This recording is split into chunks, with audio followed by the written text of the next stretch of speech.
My billionaire sister Bodyguard had one rule: never fall in love until me.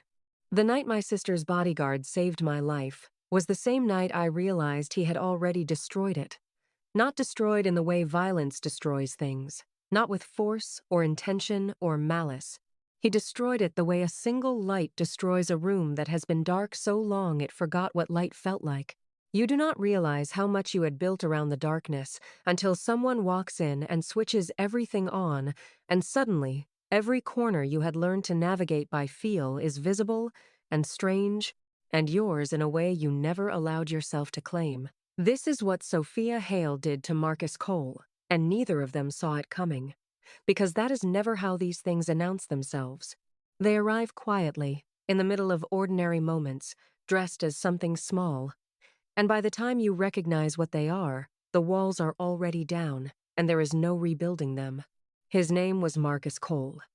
He had one rule. One rule he had kept for 7 years, across 4 continents and dozens of assignments. He never broke it. Not once. Until he met me.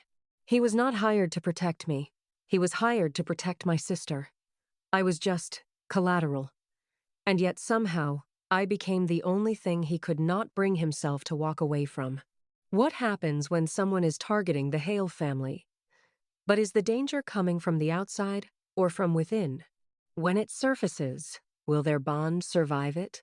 My sister built her empire on secrets. I always knew that.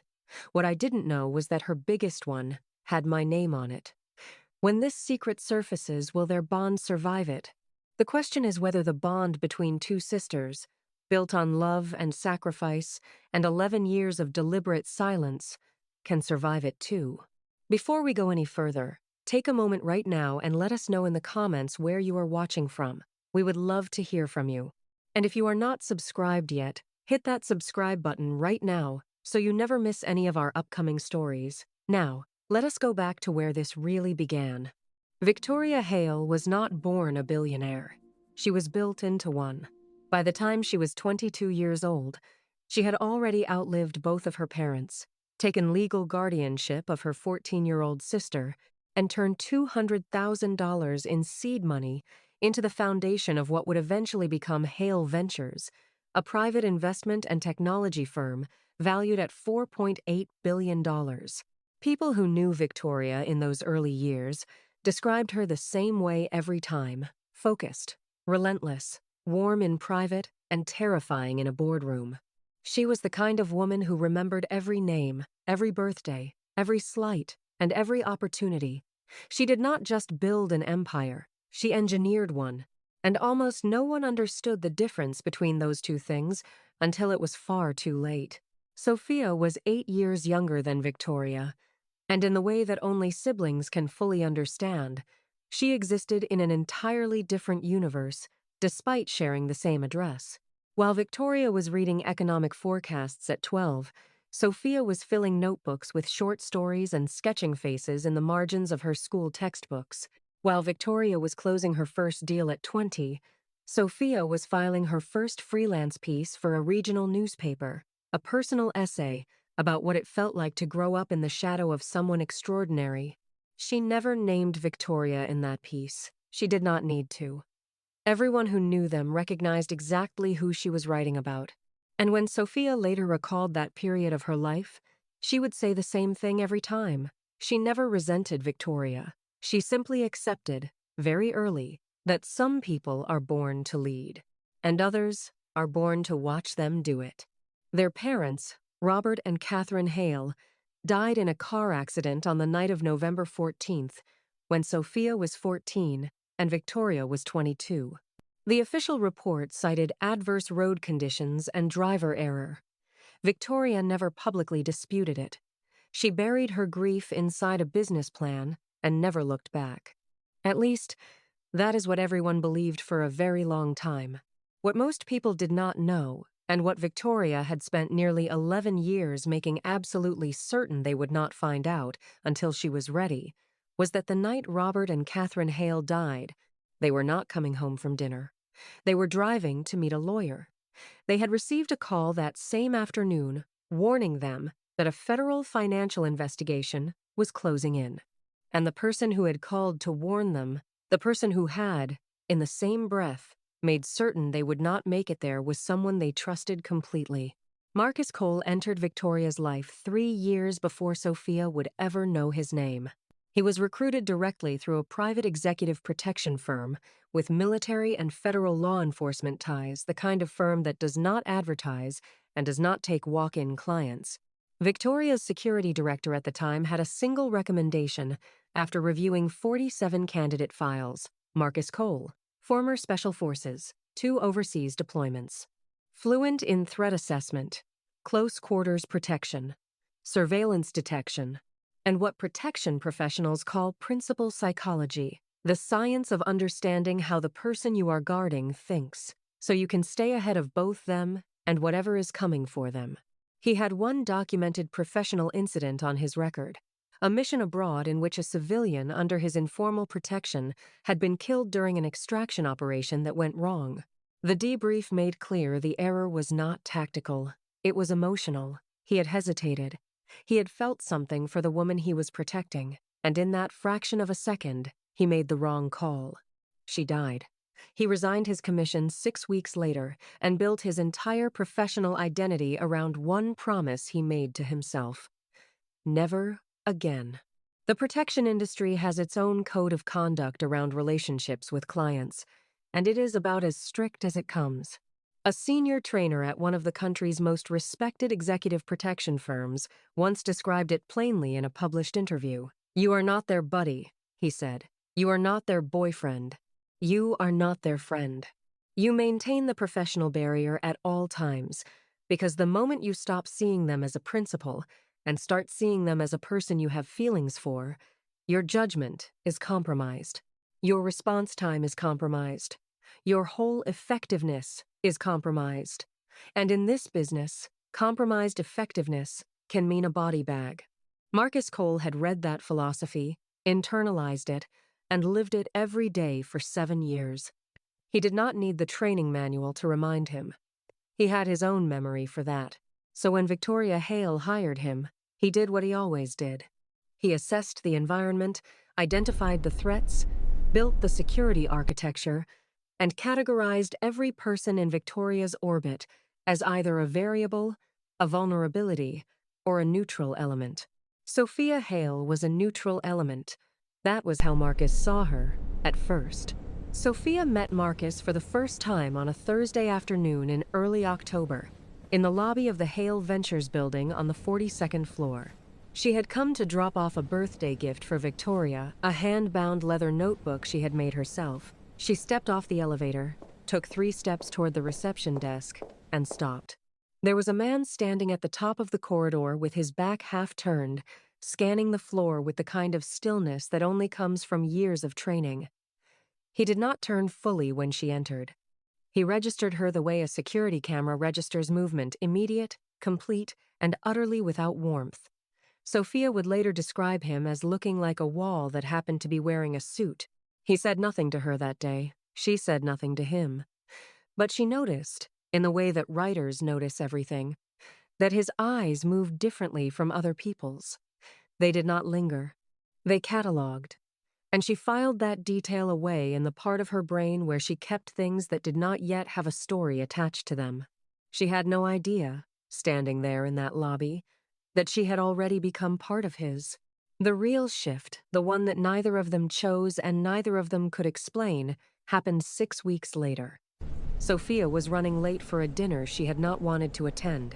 A charity event at a downtown hotel, the kind of evening Victoria organized quarterly, full of the city's most polished people saying the city's most carefully constructed things. Sophia arrived 11 minutes behind schedule. Marcus was already positioned outside the elevator bank on the event floor. He saw her before the doors had finished opening. She moved past him without making eye contact, and he said, in a voice that was neither warm nor unkind but simply precise, "You left the window open in your apartment, 3rd floor. On a street like that, that is not safe." Sophia stopped walking. She turned and looked at him, not because what he said was alarming, but because of what it told her. He knew where she lived. He knew which floor. He had been paying attention to her in a way that had nothing to do with his job description. She did not say, "Thank you." She walked into the event and spent the rest of the evening trying to remember the last time anyone had noticed something that small about her. A few days after that evening, Victoria received the first encrypted message.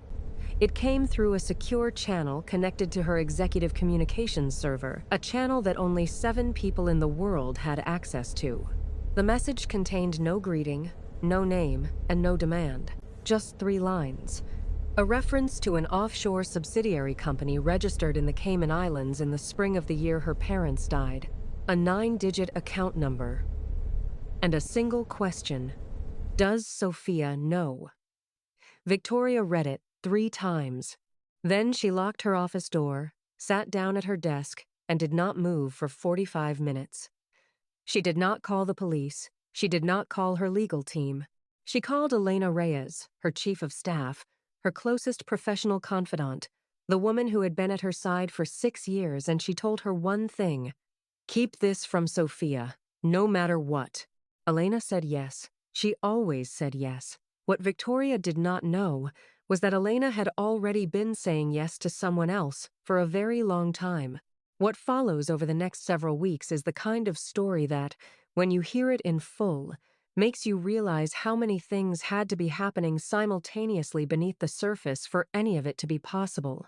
While Victoria was managing the encrypted threat in silence, Marcus was quietly and without authorization expanding his protection coverage to include Sophia. He did not document it. He did not request additional resources. He simply began incorporating her movements into his daily surveillance assessments. He checked the security status of her apartment building. He began routing his off-hours rounds to include the street she lived on. He noted her patterns when she left for coffee, which subway entrance she used, what time she typically returned from assignments. He told himself this was standard professional diligence. He told himself Sophia was a potential vulnerability in Victoria's security architecture, and that monitoring her was simply good practice. He was an exceptionally intelligent man. He knew he was lying to himself. He kept doing it anyway. The argument happened on a Tuesday. Sophia had come to the Hale building for a meeting with Victoria's philanthropy director, and on her way out, she noticed Marcus positioned near the building exit in a place he had absolutely no operational reason to be. She stopped in front of him in the middle of a lobby full of people and asked him directly why he kept turning up wherever she was. She told him plainly, with the quiet confidence of someone who has spent years interviewing reluctant subjects, that she was not a suspect, not a client, not a threat, and that his presence in her peripheral life was neither requested nor wanted. He listened to every word, and then, when she finished, he said 2 things. The first was, "You are right, I apologize."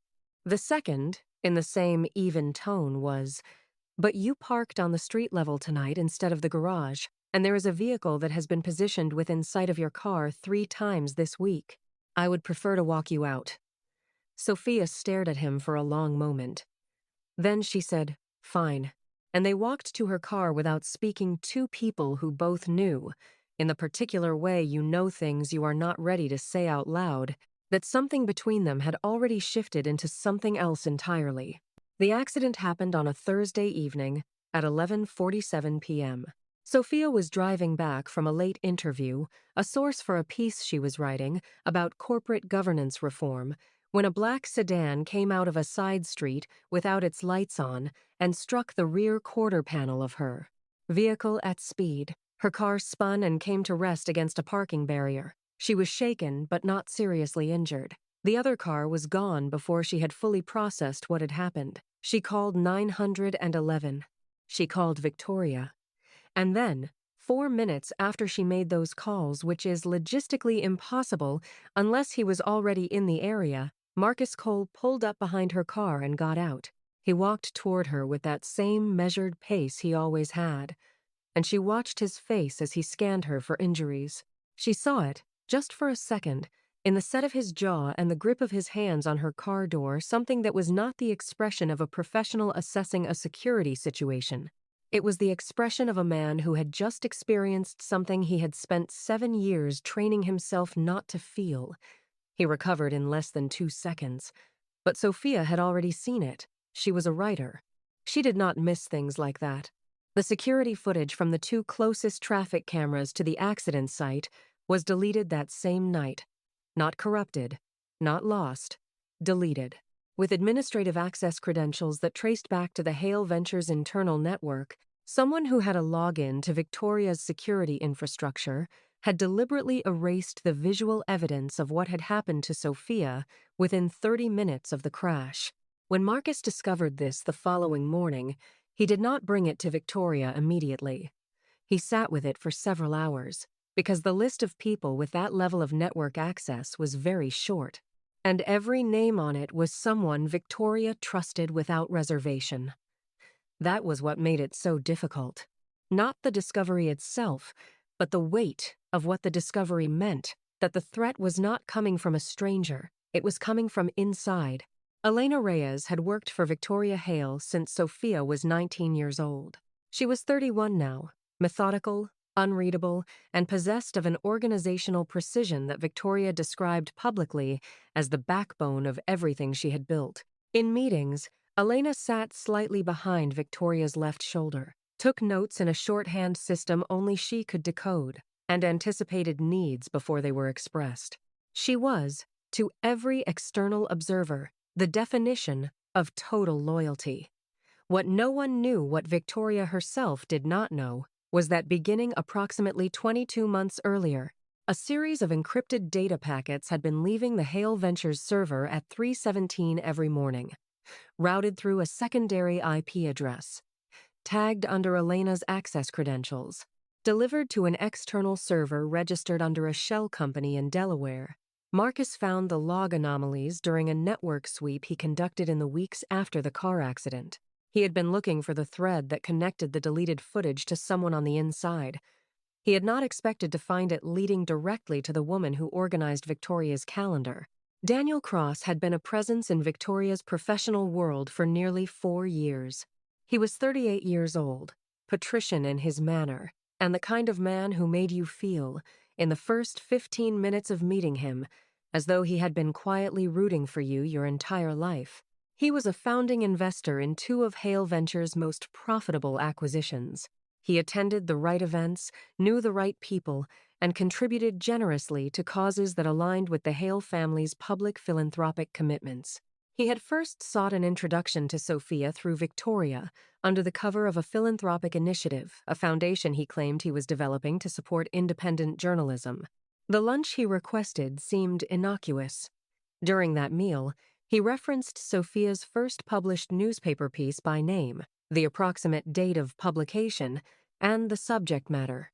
He mentioned her Tuesday shortcut through Riverside Park. He knew her preferred coffee order. None of that information was public. She did not show it in the moment.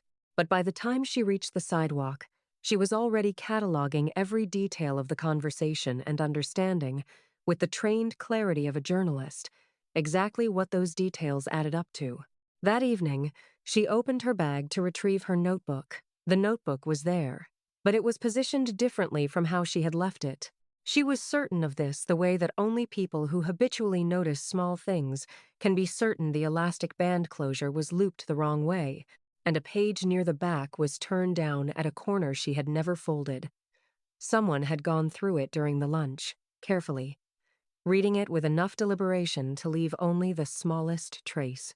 She sat in her apartment that night and went back through everything she knew, the encrypted threat, the deleted footage, Cross knowing things he should not know, Elena, always at Victoria's shoulder.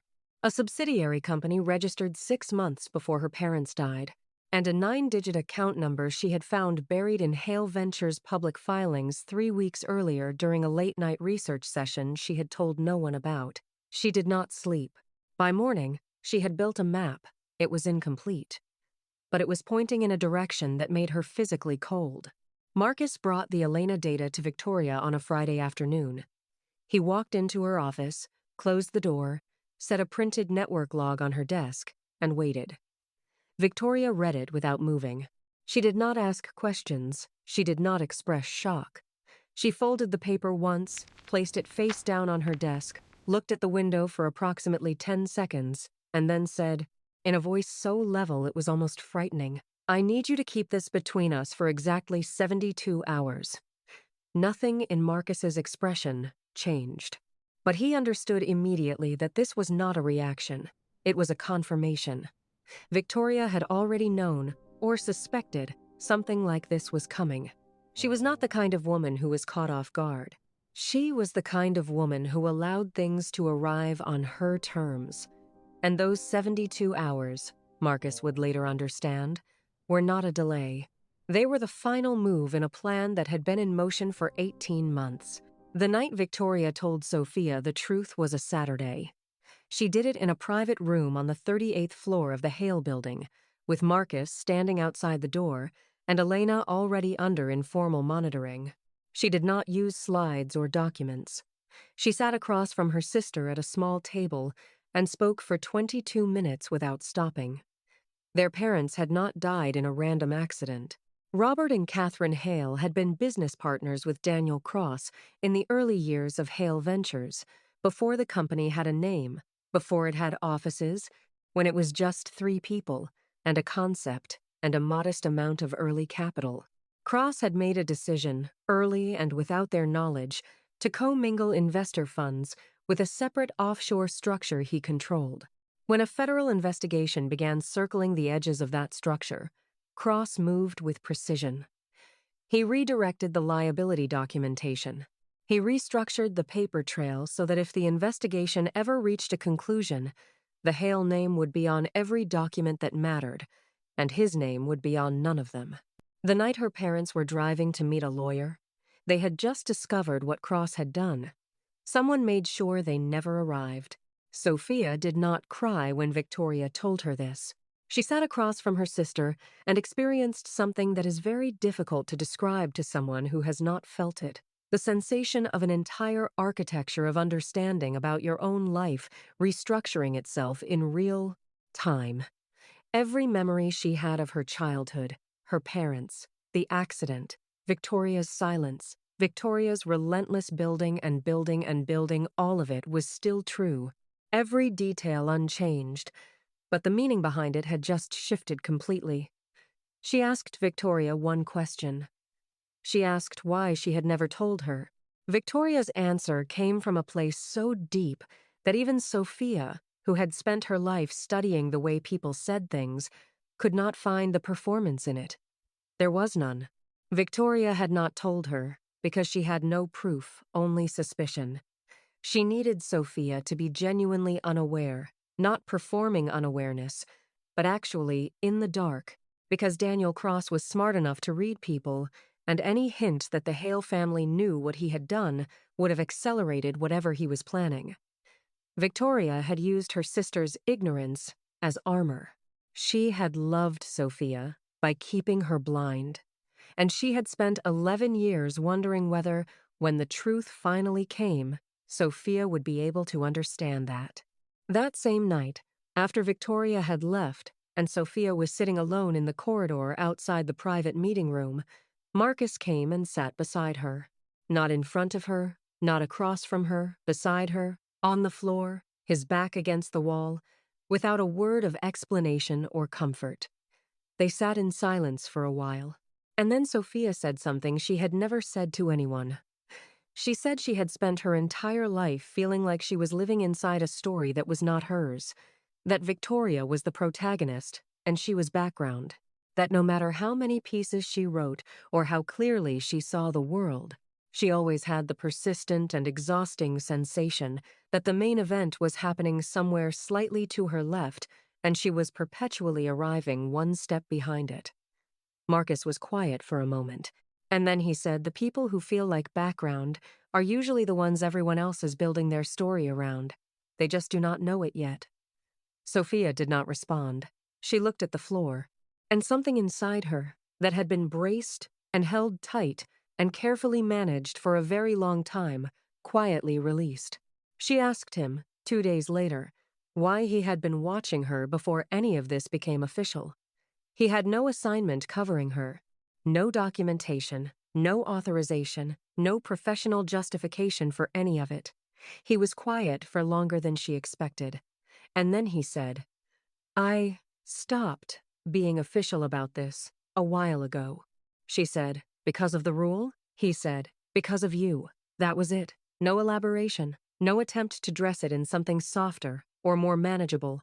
Just the truth, flat and clean. The way Marcus Cole delivered everything. And Sophia, who had spent 25 years watching extraordinary things happen to other people, understood for the first time that she had been the extraordinary thing all along. She had simply needed someone who was trained to see everything clearly to finally see her. Elena Reyes was found in her apartment on a Sunday morning by a neighbor who had come to return a borrowed key. She was unconscious, breathing, with no visible signs of violence. A toxicology screening confirmed a fast-acting sedative administered with professional precision, the kind of compound used in covert operations, not easily obtained outside of specialized channels. The goal was to silence her before she could speak to investigators. What Cross had not known was that Elena, who had been feeding him information for 22 months under a coercion that began with threats to her family and escalated from there, had on the night before she was sedated, sent one final data packet, not to Cross's server, to a federal financial crimes investigator named Thomas Park, who had been working quietly in coordination with Victoria Hale for the better part of 18 months.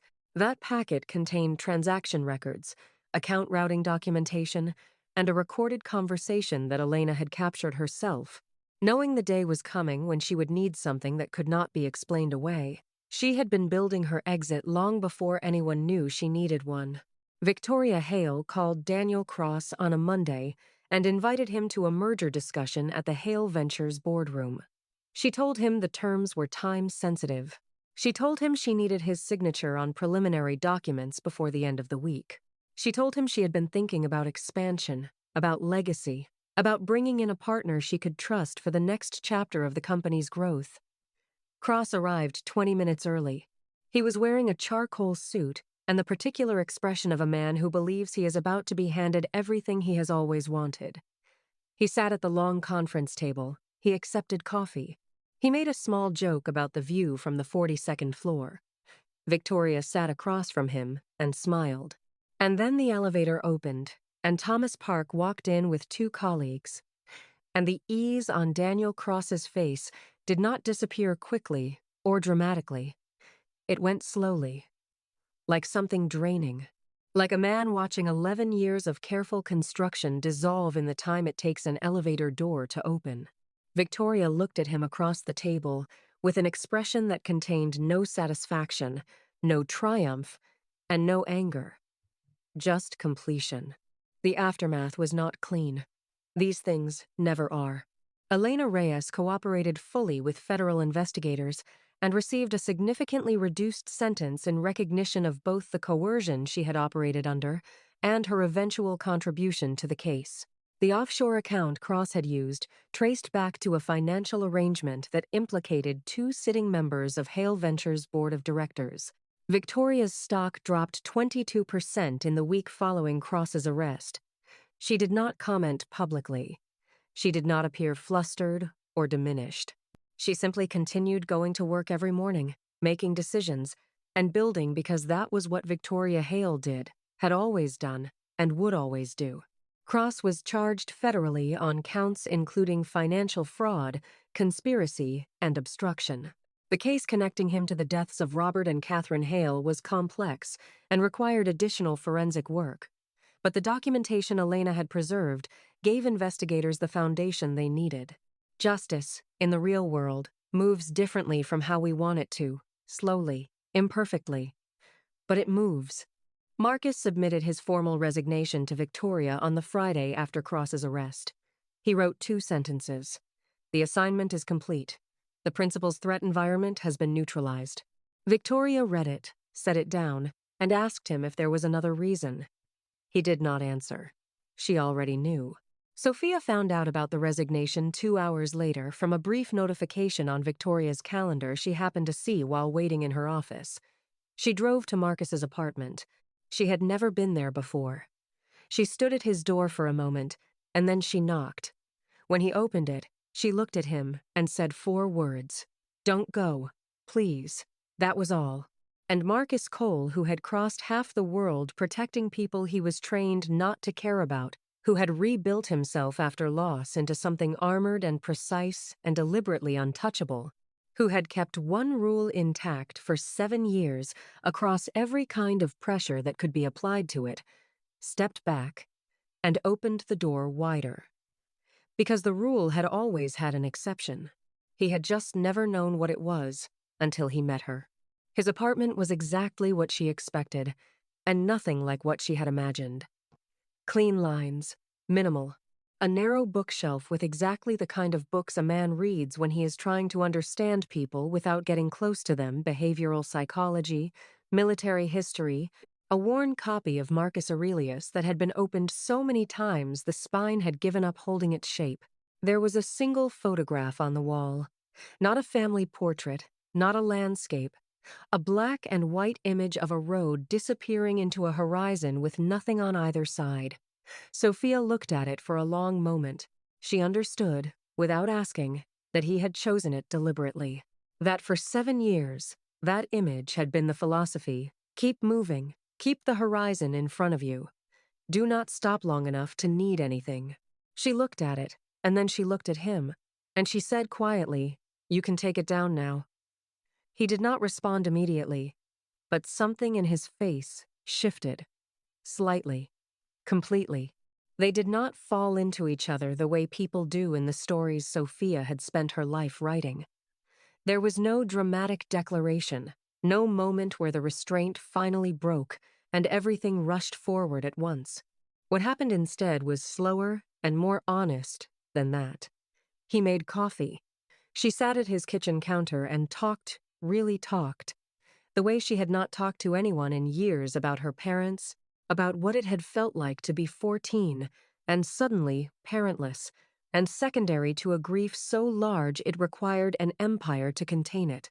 He listened the way Marcus Cole listened to everything, with that complete and unhurried attention that had unnerved her the first time she encountered it and now felt, she realized, like the most intimate thing anyone had ever offered her. Not advice, not solutions, just the full weight of his presence, given freely, without condition. At some point, the coffee went cold, and neither of them noticed. She told him about the essay she had written at 20, the one about growing up in someone else's shadow, and he asked her, in that quiet, direct way of his, whether she still believed it, whether she still believed she was the background. She thought about it seriously, the way he always seemed to invite her to think about things seriously. And then she said she was not sure anymore. That the last few months had rearranged things in ways she was still mapping. He nodded slowly. And then he said, "For what it is worth, I never saw background when I looked at you. Not once. From the first day." She looked at him across the counter in his quiet apartment and felt something move through her chest that she did not have a word for. Not joy exactly. Something older and more specific than joy. The feeling of being known. The first time he reached across the counter and covered her hand with his, he did it the way he did everything, without announcement, without performance. Just a decision, made and acted on, clean and certain. His hand was warm. She looked down at it, and then back up at him, and there it was, the thing she had first glimpsed in the set of his jaw at the accident scene, and had spent weeks telling herself she had misread. He was not misreading anything. He was looking at her with the full and steady clarity of a man who had stopped arguing with himself, who had made his decision and was at peace with it in a way that had nothing to do with surrender and everything to do with finally being honest. She turned her hand over beneath his, and that was the beginning of it. Quiet, undeniable, theirs. In the weeks that followed, they moved through something new together, with the particular carefulness of two people who have both been hurt before and understand, without discussing it, that the thing they are holding is worth handling gently. He did not stop being Marcus precise, measured, more comfortable with silence than most people are comfortable with conversation. She did not stop being Sophia observant, expressive. carrying her feelings close to the surface in the way that writers tend to, because they have learned that what you feel is material, not weakness. But they found, gradually and then suddenly, that the things in each of them that had always felt like incompatibilities were actually the exact shape of what the other one needed. His stillness steadied her. Her expressiveness reached him in places that had been closed off for a long time. He told her about the mission, not all at once, and not easily, but he told her about the woman he had been protecting abroad, about the hesitation, about the 2 seconds that had cost everything. It was the first time he had spoken about it to anyone outside of a formal debrief. He told it plainly, without self-pity and without absolution-seeking, the way Marcus told everything because it was the truth, and because he had decided she deserved to know it. Sophia listened without interrupting. When he finished, she was quiet for a moment, and then she said, "You have been punishing yourself for 7 years for being human for 2 seconds." He looked at her. She said, "That is not a rule. That is a sentence." There was a long silence. And then, for the first time since she had known him, Marcus Cole did something she had never seen him do. He closed his eyes, just for a moment, like a man finally setting something down that had been too heavy for too long. There was an evening in his apartment, a few weeks into whatever it was they were becoming, when she fell asleep on his couch while he was reading. He did not wake her. Instead, he carried her to his bedroom with the same precision by which he does everything, and she subconsciously leaned into his chest until he laid her down. Then he sat back down in the chair across from her with his book and read, until she woke up. She caught him watching her when she opened her eyes, not with the cataloging surveillance she had first observed in the lobby of Hale Ventures, but with something different, something open, something that cost him more than the other kind and that he was offering anyway. She looked at him from across the room in the lamplight and said, "You know you do not have to guard me anymore." He said, "I know." She said, "So what are you doing?" He thought about it for a moment. Then he said, "Watching over you. There is a difference." She smiled, and he smiled back slowly, like a man remembering how. He stood up slowly and walked toward the bed, sitting beside her. For a long moment, neither of them spoke, they just stared, as if trying to read everything hidden in each other's eyes. Then Marcus leaned in, and for a fraction of a second so small it could have been missed, if either of them had been less aware, time seemed to hesitate. Not stop, just pause, as if the world itself understood that something irreversible was about to happen. Because this wasn't just a kiss, it wasn't just desire finally finding its way to the surface. It was a decision. A quiet, deliberate crossing of a line that had existed long before Sophia had ever stepped into his life. Marcus had drawn that line himself, carved it carefully over years of discipline, loss, and the kind of understanding that doesn't come from theory but from consequences. You don't get close. You don't stay. You don't let anything matter enough to make you hesitate. It had kept him alive. It had kept others alive. It had made him effective, reliable, untouchable, until her. And the thing that unsettled him most wasn't that she challenged that rule, it was that she didn't even try to. Sophia had never pushed, never forced closeness, never demanded anything from him he wasn't ready to give. She had simply been there, steady, observant, unmoving in the ways that mattered. And somehow, that had done more damage to his carefully built distance than anything else ever could have. Because she hadn't broken through his walls, he had opened them. And now, standing this close to her, feeling the quiet pull that had been building for months settle into something undeniable, he realized something he hadn't allowed himself to think before. He didn't want those walls anymore. That was the moment. Not when their lips touched. Not when her breath caught slightly in the space between them.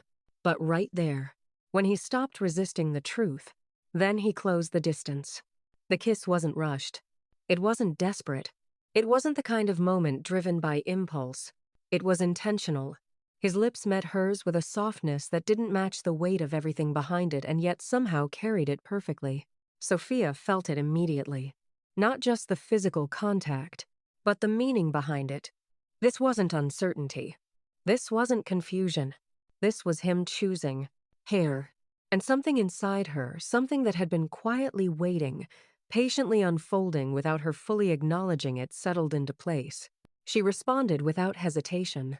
Not because she was caught up in the moment, but I'm because, so glad deep we're down, here she had together. already known Me this was too. where they It were feels so going. right. The kiss I love you. deepened slowly. Not all at once, I but love in you too. layers. Each second peeling back another layer of restraint. Another layer of distance.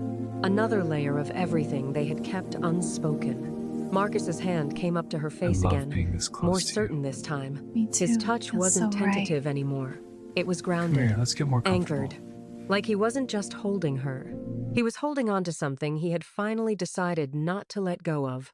Sophia leaned into him, her hand finding the front of his shirt, fingers curling slightly, not pulling him closer, but not letting him move away either. There was no urgency in it, no fear of losing the moment, because neither of them felt like this was something that could disappear. It had taken too long to get here. When they finally pulled back, it wasn't because the moment had ended. It was because they needed to breathe. And even then, they didn't move apart. Their foreheads rested together briefly, their breaths uneven but slowing, the space between them still charged but no longer uncertain. Sophia let out a quiet breath. Not a laugh. Not quite a sigh. Something softer. "You knew," she said gently. It wasn't a question. Marcus's lips curved slightly. Not a full smile, but close. "I tried not to." There was honesty in that. No deflection. No attempt to minimize it. Sophia tilted her head slightly, studying him. "You're not very good at pretending." A quiet pause. Then, "No," he admitted. Another truth. And somehow, that mattered more than anything else. Because Marcus didn't offer words lightly. He didn't say things he didn't mean. And when he did, they stayed. The rest of the night unfolded without urgency. There was no rush to define what had happened. No pressure to label it. No need to force clarity where understanding already existed. They talked. Not about everything. Not all at once. But enough. Fragments of truth, offered carefully. Pieces of the past, shared without expectation. Sophia spoke about her parents. Not in full detail. Not all at once. But enough for him to understand that her silence had never been emptiness. It had been weight. Marcus listened. The way he always did. Fully. Without interruption. Without trying to fix or redirect. And when he did speak, it wasn't to offer solutions. It was to acknowledge. "I'm sorry you had to carry that alone." Simple. Quiet. But real. And for Sophia, that mattered more than anything else he could have said. Because she had spent years surrounded by people who wanted explanations, who wanted answers, who wanted things to make sense in a way that felt comfortable to them. Marcus didn't do that. He let things be what they were. And somehow, that made them easier to hold. At some point, conversation gave way to silence again. But it wasn't the same kind of silence they had shared before. This one wasn't filled with things left unsaid. It was filled with things understood. The morning came slowly. Not as an interruption, but as a continuation. Sophia woke first, and for a while, she simply existed in the quiet, the light, the stillness, the steady presence beside her. It felt unfamiliar, not because it was uncomfortable, but because it was new in a way she hadn't experienced before. Peaceful, not the kind of peace that comes from absence, but the kind that comes from presence, from knowing that something has shifted and that it doesn't need to be questioned. She turned her head slightly. Marcus was still asleep. And again, she found herself watching him. But this time, it wasn't just curiosity. It was understanding. Because she could see it now. Clearly. The difference between who he had been and who he was becoming. Not a complete change. Not a transformation, but an opening, a softening in places that had once been rigid. And she realized something then. He hadn't changed because of her. He had changed because of what he allowed himself to feel when he was with her. That mattered, because it meant this wasn't something fragile. It wasn't dependent on perfect circumstances. It was real. Marcus woke a few minutes later, and just like before, his eyes found hers immediately. But this time, there was no surprise in it, just recognition. And something steadier. "You're still here," he said. Sophia smiled faintly. "So are you." And this time, neither of them questioned it, because staying was no longer the uncertain choice. It was the obvious one. Days passed, and nothing exploded. It was grounding. Sophia noticed it in small ways. The way his attention shifted subtly when she entered a room, the way he listened even when she hadn't finished speaking, the way silence between them no longer felt like something that needed to be filled. Marcus noticed it too, in the way she stayed. Not physically, but emotionally. She didn't retreat when things got complicated, didn't withdraw when something became difficult to understand. She remained. And for someone like him, that was new. One evening, days later, they found themselves standing outside again, the same place where so many of their almost moments had happened. Only this time, nothing felt unfinished. Sophia leaned lightly against the railing, looking out. Marcus stood beside her, close, but not crowding. "You're thinking again," he said. She smiled slightly. "I do that. I've noticed." A pause.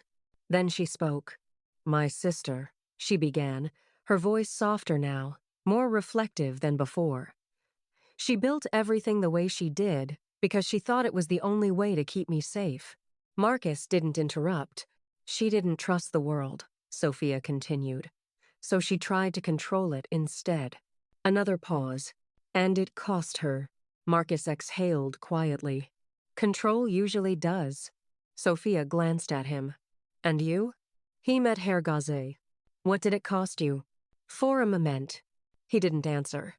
And then, "Time," he said simply. There was no elaboration, no detailed explanation. But she understood. Time spent holding back. Time spent keeping distance. Time spent believing that was the only way to exist. She nodded slightly. "Do you regret it?" Another pause. Then, "No," he said. "Honest. But I don't need it anymore." And that was everything. Sophia felt something settle in her chest. Not excitement, not relief, something deeper. Certainty. Because that was the real shift. Not the kiss, not the night, but this. The quiet, undeniable understanding that followed. That they had both lived by rules that had once protected them, and had now chosen to step beyond them. Not recklessly, but intentionally, together. And maybe that was the most important part. Because some people change you by force. Some people challenge you until you break. But others simply stand beside you. Until you realize you no longer need to be who you used to be. Marcus had never known there was an exception to his rule. He had never expected to find one. But exceptions don't announce themselves. They don't arrive with certainty. They arrive quietly. And they stay. And one day, you look at them and realize the rule doesn't matter anymore. Sophia looked at him now. Really looked.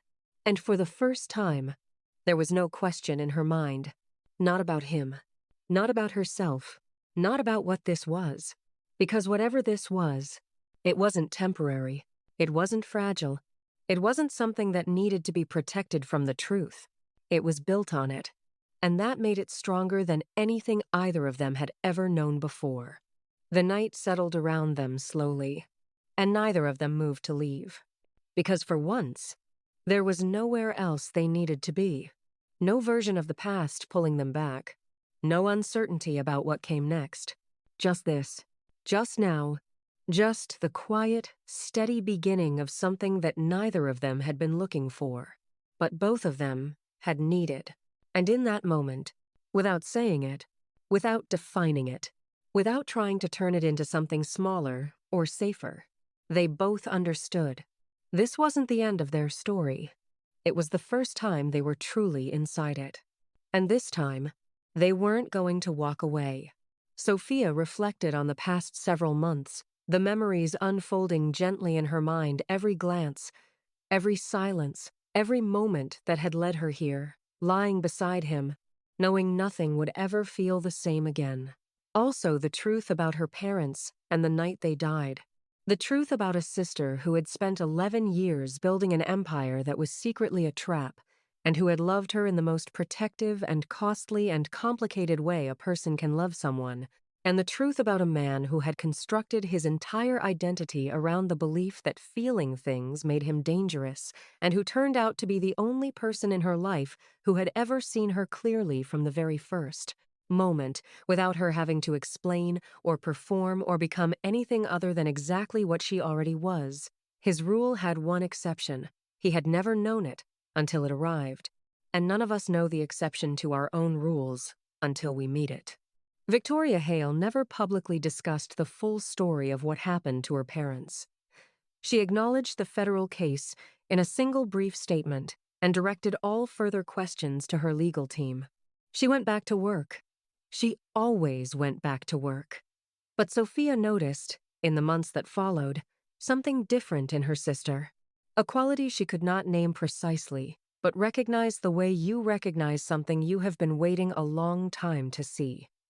Victoria had been carrying the weight of that truth for 11 years, the weight of a grief she could not fully express, a plan she had to execute in total silence, a secret she had held so long it had become structural, part of how she stood, part of how she breathed. When it was over, when Cross was in custody, and the documentation was on record, and the trap had finally closed, Sophia watched her sister sit in her office one afternoon and do something she had never seen Victoria do in her adult life. She sat still, not working, not planning, not managing, just sitting, in the late afternoon light, with her hands folded on the desk, for the first time in 11 years still. This is a story about love in several forms, and it is worth being precise about all of them. It is about the love of a man trained to believe that love was a liability, who discovered, against every defense he had built, that it was the only assignment he had ever undertaken that actually mattered. It is about the love of a 22-year-old woman standing over two fresh graves, deciding in the space of a few weeks to take her grief and turn it into a decade-long plan to protect the only person she had left her 14-year-old sister sleeping in the next room. Was Victoria's silence a betrayal? Or was it the deepest, most costly, most selfless expression of protection one person can offer someone they love? That is the question Sophia herself has said she has not fully answered, even now. And that ambiguity is not a flaw in this story. It is the most honest part of it. Because the people we love most are rarely simple. The ways we protect them are rarely clean. And the choices we make on their behalf in the dark, without a guarantee, without permission, are rarely the ones we would make again if we knew how they would land. But they are ours. They belong to us, and to the people we made them for. And sometimes, in the end, that has to be enough. Drop your answer in the comments right now. Was Victoria right to keep the truth from Sophia for 11 years? Or did the silence cause more damage than the secret ever could have on its own? Tell us what you think. And if this story stayed with you, if it is still sitting with you right now as these words end, then you already know what channel you are on. Say it softly. The darkest truths told softly. Subscribe, and we will see you in the next one.